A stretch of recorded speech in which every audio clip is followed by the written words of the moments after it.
Bonjour, nous allons maintenant nous entraîner à déterminer la position relative de deux plans dans l'espace en faisant un exercice ensemble. On nous donne deux plans dans un repère orthonormé, bien entendu, deux plans P1 et P2 qui sont donnés par leur équation cartésienne, donc x moins 3y plus z plus 1 égale 0 pour le plan P1 et x moins 2y plus z plus 2 égale 0 pour le plan P2. On nous donne un point grand A, moins 1, 0, moins 1. On nous demande d'abord de vérifier que le point A appartient au plan P2, mais qu'il n'appartient pas au plan P1. Une fois que l'on aura fait ça, on pourra déjà dire que P1 et P2 ne sont pas confondus, parce que on a un point dans P2 qui n'est pas dans P1, donc P1 et P2 ne sont pas confondus. S'ils ne sont pas confondus, soit ils sont parallèles, soit ils sont séquents. Traitons déjà cette première question. Alors pour mieux rédiger le corrigé, on va donner des noms aux coordonnées de A. Donc XA, YA, ZA, donc avec XA égale moins 1, YA égale 0 et ZA égale moins 1.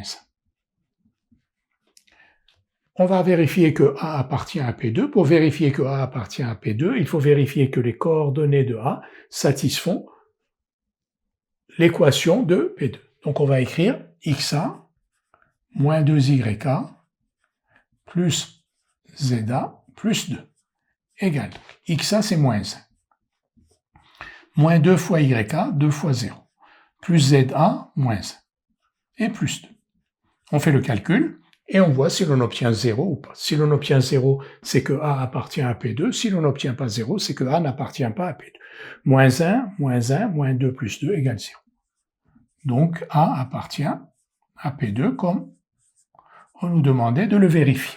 On va faire maintenant la même chose avec l'équation de P1 cette fois-ci. Donc on va calculer XA moins 3YA plus ZA plus 1, qui est donc égal à XA c'est moins 1, moins 3YA c'est 3 fois 0, plus ZA c'est plus moins 1, et plus 1. Et donc moins 1, moins 2, ici 0, moins 2 plus 1, moins 1.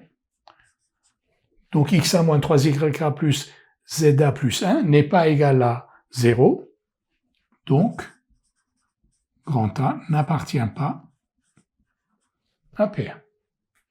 On nous demande maintenant de montrer que P1 et P2 sont séquentes selon une droite dont on nous demande de déterminer une représentation paramétrique.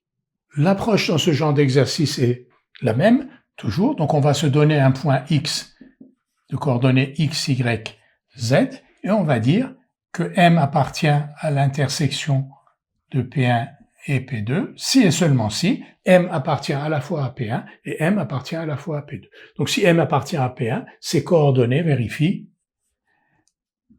x moins 3y plus z plus 1 égale 0. Et si M appartient à P2, ces coordonnées vérifient x moins 2y plus z plus 2 égale 0. Donc on a à la fois x moins 3y plus z plus 1 égale 0 et x moins 2y plus z plus 2 égale 0. On a deux équations et trois inconnues. Et la méthode consiste à écrire que z est égal à t, donc t étant un réel. Et une fois que l'on a fixé z égale t, on aurait pu aussi bien fixer x égale t ou y égale t. Traditionnellement, on fixe z égale t. Donc si z égale t, x moins 3y est égal à moins t moins 1, vous voyez, x moins 3y égale moins z moins 1, comme z égale t, donc moins t moins 1, et x moins 2y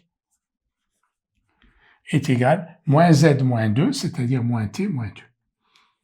Si on avait posé x égale t, on aurait eu moins 3y plus z égale moins t moins 1, etc. Mais je vous disais, traditionnellement, c'est z égale t que l'on choisit de poser. Maintenant, on va résoudre ce système, les deux premières égalités, donc l'inconnu x, y et le paramètre t. On va soustraire de la première égalité la deuxième égalité membre à membre. Donc c'est une sorte d'approche par combinaison, donc de résolution par combinaison.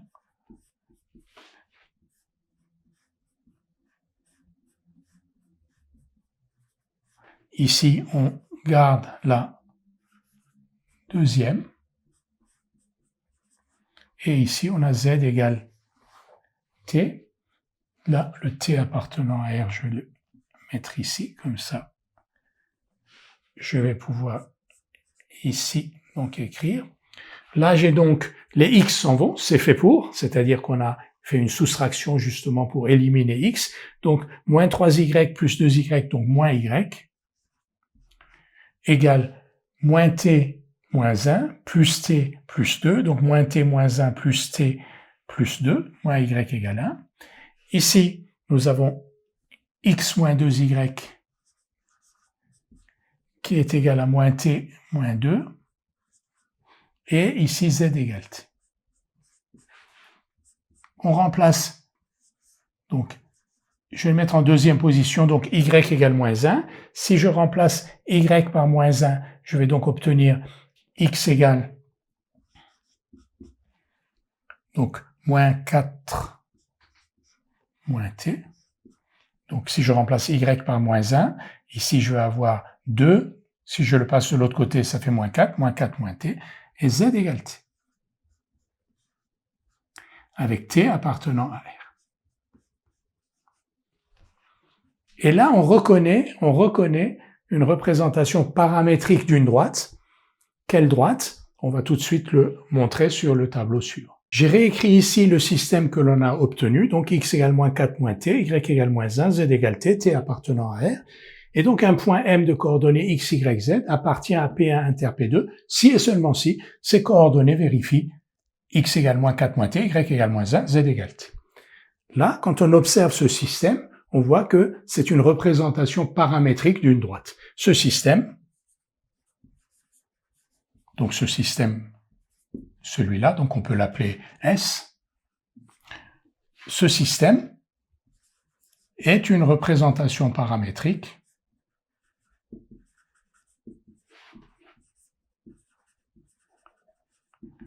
d'une droite, ou de la droite,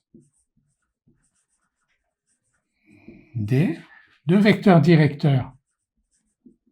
Alors, comment, dans une représentation paramétrique, on lit les coordonnées du vecteur directeur? Ce sont les coefficients de t, donc moins 1, ici à 0t, 0, et ici à 1t. Et, passant par le point,